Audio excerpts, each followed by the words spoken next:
옛날 옛적 김해라는 아름다운 지역에 황금으로 만든 도구와 장신구로 유명한 대장장이가 살고 있었습니다.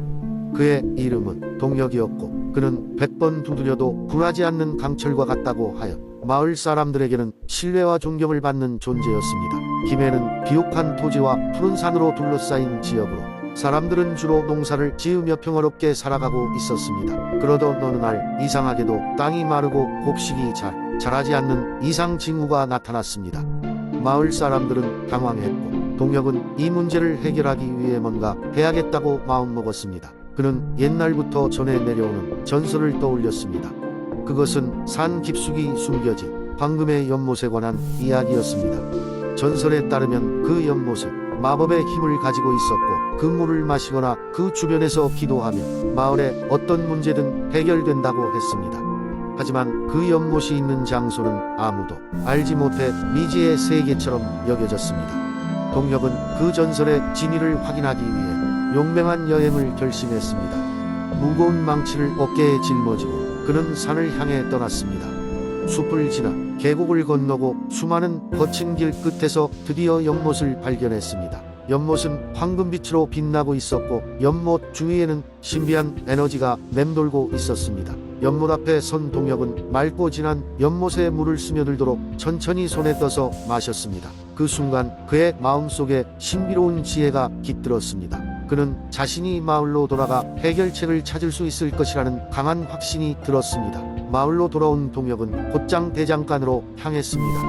밤낮으로 몰두하여 마침내 그는 생명의 힘을 되살릴 수 있는 특별한 황금 쟁기를 만들어냈습니다. 쟁기의 날은 마치 별의 빛처럼 휘날리며 빛나고 있었고 그는 그것으로 마을의 들판을 갈았습니다. 채 몇 주가 지나지 않아 땅은 다시 비옥해졌고 곡식들은 전에 없이 잘 자라기 시작했습니다. 마을 사람들은 기뻐하며 동혁을 찬양했고 모두가 그의 황금 쟁기에 대해 이야기했습니다. 그리하여 김해는 다시 평화로운 삶을 되찾았고 마을 사람들은 그 전설을 영원히 잊지 않았으며 자신의 다음 세대에 그 전설을 전해주며 후손들에게 김해의 위대한 대장장이에 대한 이야기를 들려주었습니다. 이렇듯 김해 지역의 전설은 오래도록 전해 내려오며 사람들에게 희망과 용기의 상징이 되었습니다. 두 번째 이야기 옛날 한국의 인천 지역에는 작은 어촌 마을이 있었습니다. 이 마을은 바다와 산이 조화를 이루며 자연 경관이 무척 아름다웠습니다. 마을 사람들은 주로 어업에 종사하며 평화로운 삶을 살고 있었습니다. 어느 날 어부들은 평소와 같이 바다로 출항했습니다. 그러나 그날은 유난히 바람이 거세고 파도가 높았습니다. 그중 한 명 이름이 선우인 어부는 바닷가에서 이상한 조개 껍질을 발견했습니다. 그것은 보통 조개와는 달리 독특한 무늬가 있었고 손에 쥐자마자 따뜻한 기운이 뿜어져 나왔습니다. 선우는 그 조개 껍질을 집으로 가져왔고 밤이 되자 불가사의한 일이 벌어졌습니다. 조개 껍질에서 은은한 빛이 새어나오던 이 작은 인어가 등장했습니다. 인어는 선우에게 말했습니다. 당신이 이 조개 껍질을 발견했으니 이제 여러분의 마을에 행복이 깃들 것입니다. 하지만 주의하세요. 탐욕은 이 마법을 깨뜨릴 수 있습니다. 다음 날부터 마을에는 좋은 일이 이어졌습니다. 물고기가 잘 잡히고 마을 사람들은 점점 풍요로워졌습니다. 사람들은 선우를 찾아와 조개 껍질 이야기를 듣고 그의 집을 찾기 시작했습니다. 많은 사람들이 조개 껍질을 만져보려고 했지만 인어는 다시 나타나지 않았습니다. 그러나 시간이 지남에 따라 일부 사람들은 그 기적에 대해 의심을 품기 시작했습니다. 일부는 더 많은 조개 껍질을 찾아 나아갔고 혹은 선우의 조개 껍질을 가져가려는 시도까지 했습니다. 그러던 중 조개 껍질은 불길의 왼손잡이인 한 장사의 손에 들어갔습니다. 그가 조개 껍질을 만지자 갑자기 천둥이 치고 하늘은 시커먼 구름으로 뒤덮였습니다. 인어가 다시 나타나 그에게 경고했습니다. 당신의 욕심이 화를 불렀습니다. 이제 마을의 행복은 끝나리라.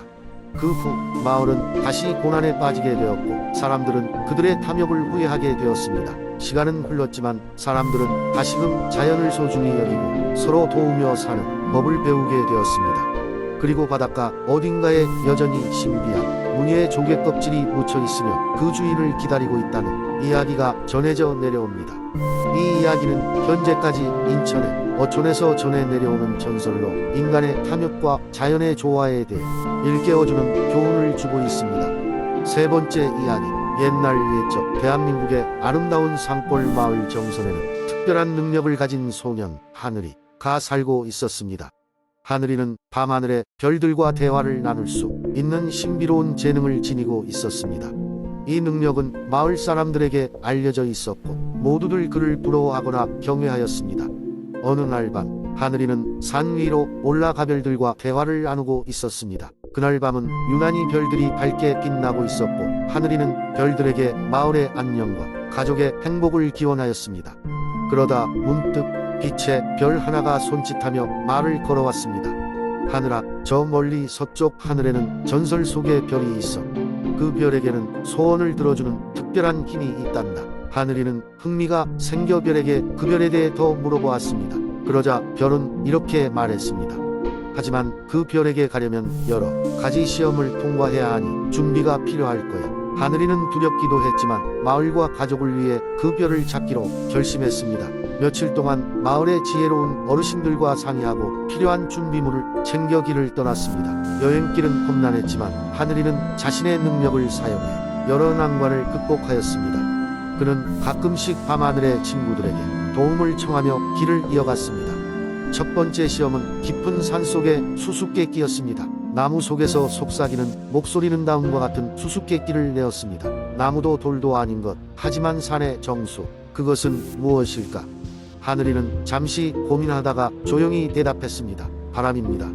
그러자 나무들은 만족한 듯 길을 열어주었습니다. 두 번째 시험은 거대한 폭포의 시련이었습니다. 하늘이는 근처에 있던 작은 새와 친구가 되어 도움을 청했습니다. 새는 하늘이의 능력을 알아보고 기쁜 마음으로 그에게 폭포 뒤에 숨겨진 비밀 통로를 알려주었습니다. 마침내 하늘이는 전설 속의 별이 있는 길에 도착했습니다. 별은 그의 용기와 끈기에 대해 칭찬하며 소원을 물었습니다. 하늘이는 마을 전체의 행복과 안녕 그리고 자신의 가족의 건강을 기원했습니다. 그 소원을 들은 전설의 별은 고개를 끄덕이며 하늘이를 밝은 빛으로 감싸주었습니다. 그 순간부터 정선 하늘은 더욱 맑고 아름다운 별빛으로 가득 차게 되었습니다.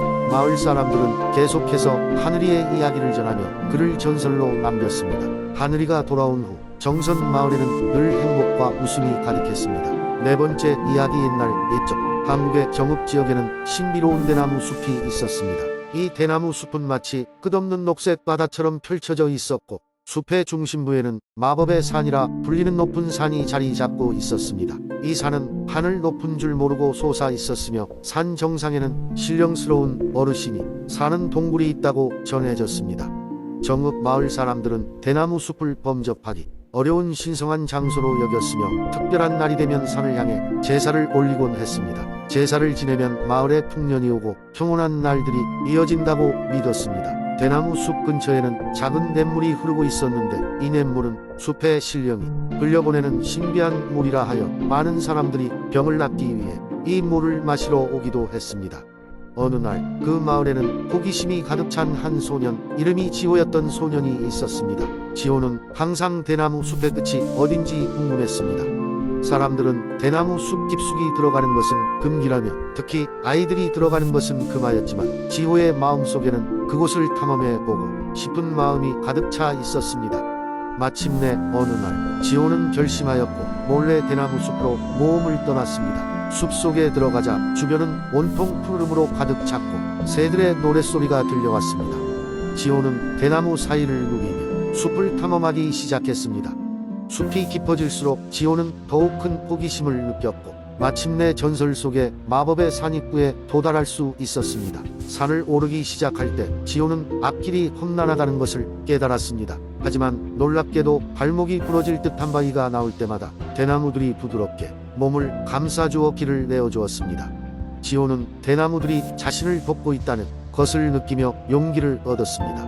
마침내 여러 시간의 고난 끝에 산 정상에 도달하였고 전설의 신령님을 만날 수 있었습니다. 신령님은 지호를 반겨주며 그 용기에 대해 칭찬했습니다. 그리하여 신령님은 지호에게 특별한 축복을 내렸습니다.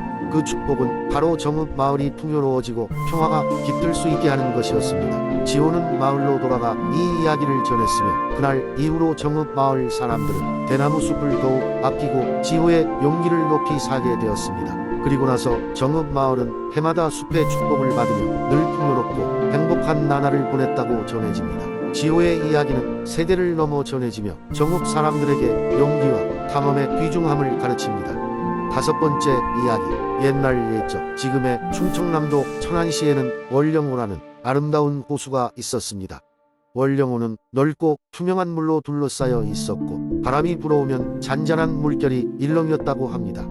이 호수는 사시사철 신비로운 안개로 덮여 있었고 그 안개 때문인지 마을 사람들은 이곳에 정령이나 요정이 살고 있다고 믿었습니다. 마을 사람들은 매년 첫 번째 보름달이 뜨는 날이면 호수의 신에게 풍작을 기원하며 제물을 바쳤습니다. 이 의식은 세대를 거듭하며 마을의 큰 축제가 되었고 사람들은 서로의 안녕과 마을의 번영을 기원하는 날로 삼게 되었습니다. 시간이 흘러 천안마을에 천이라는 소년이 살고 있었습니다. 다른 아이들과 다르게 그는 자연을 사랑하고 호수 주변을 자주 산책하며 지내곤 했습니다.